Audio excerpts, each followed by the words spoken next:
दिल्ली में जो हुई है जीत, इसके लिए मैं हमारे पार्टी भारतीय जनता पार्टी के सभी नेताओं और कार्यकर्ताओं सभी को बहुत बहुत शुभकामनाएं, बधाई देती हूं। मैं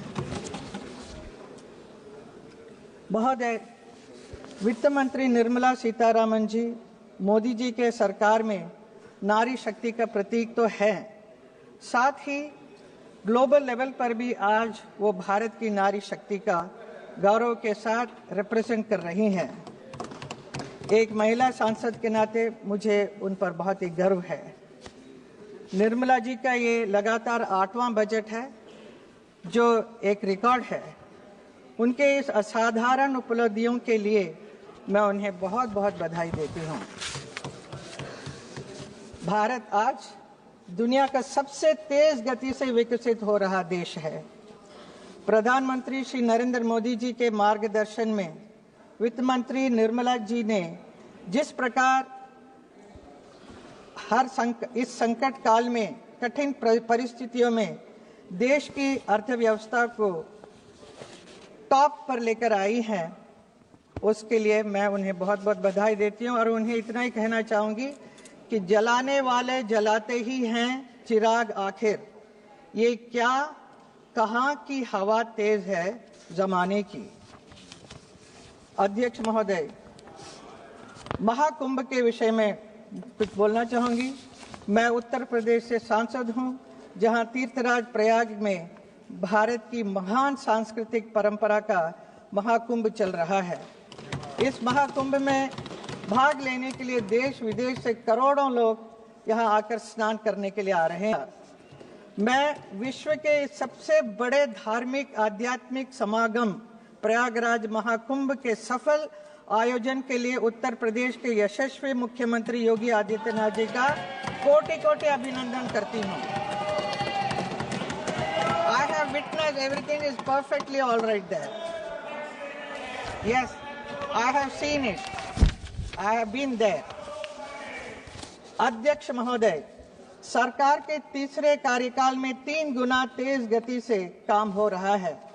सौभाग्य से मथुरा के सांसद के रूप में मेरा भी ये तीसरा कार्यकाल है और मथुरा में भी 3 गुना तेज गति से जो काम हो रहा है, उसके लिए मैं मोदी जी और योगी जी को बहुत बहुत धन्यवाद करती हूँ, जो मुझे हर समय योगी जी को बहुत बहुत धन्यवाद करती हूँ, जो मुझे हर समय सहयोग मिलता रहता है। आभार व्यक्त करती हूँ। अध्यक्ष महोदय, मोदी जी की सरकार में आज देश बड़े निर्णयों और नीतियों को असाधारण गति से लागू होते देख रहा है।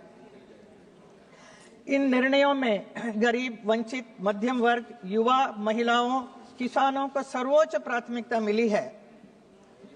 बजट पर अब तक हमारी पार्टी के कई माननीय सांसदों ने इधर बात की है, अपने विचार रखे हैं। बजट के घोषणाएं किस प्रकार देश की जनता के लिए हितकारी है, विस्तार से सब लोगों ने बताया है, तो उन्हीं बातों को मैं वापस नहीं दोहराना चाहूंगी। मैं उन सब का समर्थन करती हूं। बजट के कुछ फ्यू पॉइंट्स है जिसमें मैं कहना चाहूंगी। अध्यक्ष जी, वित्त मंत्री जी ने इस बात पर जोर दिया है कि भारत की इकोनॉमी में महिलाओं की भागीदारी बढ़े। उन्होंने 70% महिलाओं का आर्थिक गतिविधियों से जुड़ने के लिए कदम उठाने की बात की है। मैं देश की अपनी नारी शक्ति से यही कहना चाहूंगी, तुम्हारे हौसले अधूरे हैं, उड़ान बाकी है, ये तो सिर्फ थोड़ा है, आसमान बाकी है। नाम तेरा भी होगा, काम तेरा भी होगा, अभी तो तुम्हारी पहचान बाकी है। एजुकेशन सेक्टर की बात करें तो अगले 5 वर्षों में सरकारी स्कूलों में 50,000 अटल टिंकरिंग लैब की स्थापना और भारत नेट परियोजना के अंतर्गत ग्रामीण क्षेत्रों में सभी सरकारी प्राथमिक स्कूलों में ब्रॉडबैंड कनेक्टिविटी बहुत अच्छा कदम है। हेल्थ सेक्टर में कैंसर की 36 मेडिसिन पूरी तरह से ड्यूटी फ्री कर दी गई है। अगले 3 वर्षों में सभी जिला अस्पतालों में ये डे केयर कैंसर सेंटर स्थापित करने की सुविधाएं प्रदान करने का निर्णय किया गया है। होगा। यूथ सेक्टर में बजट में देश के युवा के लिए स्टार्टअप के लिए लोन सीमा को 10 करोड़ रुपए से बढ़ाकर 20 करोड़ रुपया किया गया है। अध्यक्ष महोदय, टैक्स विषय में इस बजट में एक हिस्टोरिकल और पॉपुलर घोषणा की गई है, जिससे पूरे देश के मिडिल क्लास और सैलरी क्लास के बीच खुशी की लहर दौड़ रही है। इनकम टैक्स में अब तक के इतिहास की सबसे बड़ी छूट की घोषणा की गई है। इससे देश के मिडिल क्लास और सैलरी क्लास के बहुत राहत मिली है। इस निर्णय के लिए मैं माननीय प्रधानमंत्री श्री नरेंद्र मोदी जी और माननीय वित्त मंत्री श्रीमती निर्मला सीतारामन जी का देश के करोड़ों मिडिल क्लास और सैलरी क्लास लोगों की ओर से आभार व्यक्त करती हूं। This year budget reflects most sincerely the thought process of our Honorable Prime Minister Modi ji, whose singular aim is to give the Indian population an Amrit Kal for years to come. The wealth creators to the economy are also not looked down upon as filthy rich. Tax the rich and feed the poor slogan has been completely erased. महोदय, हम सबको गर्व होना चाहिए कि हमारे देश में पहली बार ऐतिहासिक world audio visual entertainment summit यानी वेव्स का आयोजन हुआ है।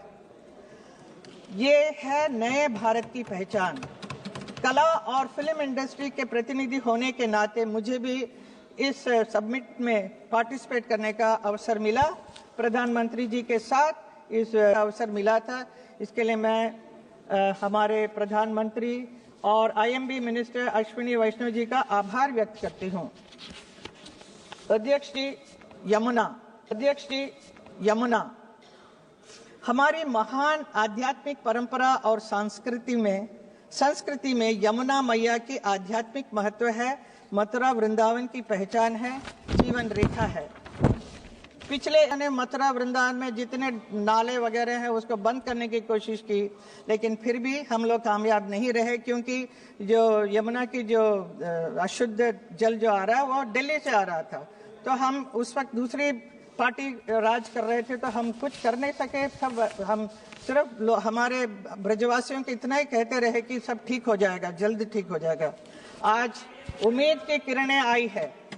8 फरवरी को दिल्ली में भाजपा की जीत के बाद प्रधानमंत्री नरेंद्र मोदी जी ने कार्यकर्ताओं को संबोधित करते हुए भाषण का शुभारंभ भी यही किया कि जय यमुना मैया।